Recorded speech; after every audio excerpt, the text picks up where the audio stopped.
In Company Heroes 2, we did something we hadn't done before on previous games, and we actually took a research trip to Europe to visit some of the locations that we've been trying to portray in the game, to get a sense of the history and the culture and the scale, a feeling for these two armies that fought each other. I mean, I've worked on a lot of games, and we always have a narrative, generally. Most of them, even when there's a seriousness to it, they're not quite as gritty or real as this one. In Company Heroes 2, we've covered all of the well-known battles of the Eastern Front. So players are going to be able to fight in the ruins of Stalingrad, defend the city of Leningrad, ultimately push all the way to the Battle of Berlin. We base our story on history. There's a number of characters that we've kind of composited into ours. They're really trying to get their experiences across and, portray the horror and terror of World War II in a way that is sensitive but unflinching. The process for coming up with missions and making them happen, how we get variety like daytime, nighttime, what the actual mechanic is, what the player's going to do on an ongoing basis is huge.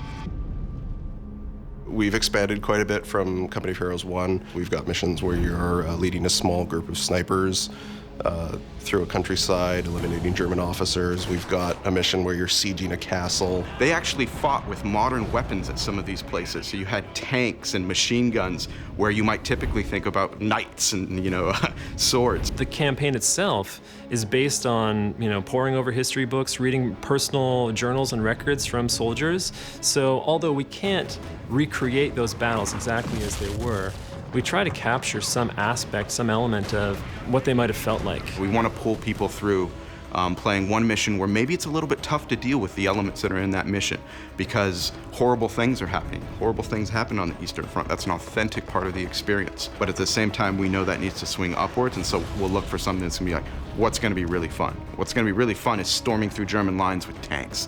Yeah, let's do that. What I love is encapsulating that feel from mission to mission, even beats within mission, to get that swing and flow. And I love it when it comes together and you really feel like you played one mission and got like 3 different experiences.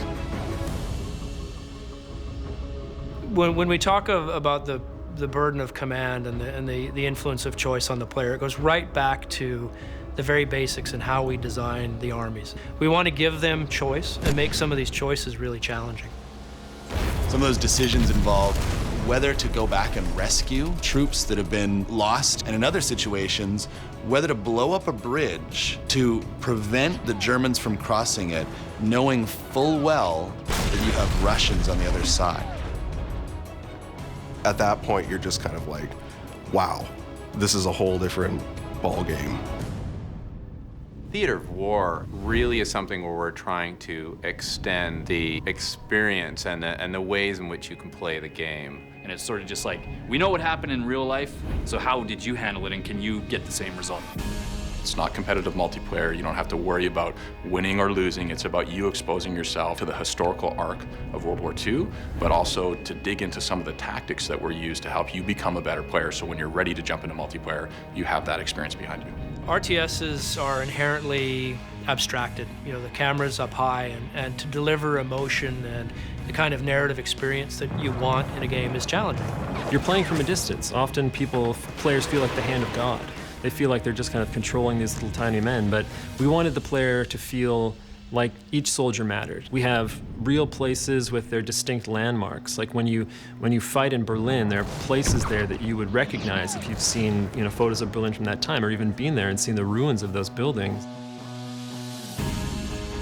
We put a lot of detail in the battlefield, so you can zoom down and see it. And once you've seen it, you know it's there, and that level of detail, even with the camera pulled up, ties you to the experience, sort of immerses you in the game. The feel of Company of Heroes comes from so many systems working together to immerse the player in that environment. The audio has always been incredible. The authenticity of the weapons, the movement of the soldiers, all of those things work together to pull the player into the game. As you play through as a player, I think it's impossible not to get deeper and deeper in that experience. It's real, it's gritty, it's dark, and by the end of it, you can't help but feel attached to the outcome. And I think the gamers are going to be very pleased when they get their hands on it.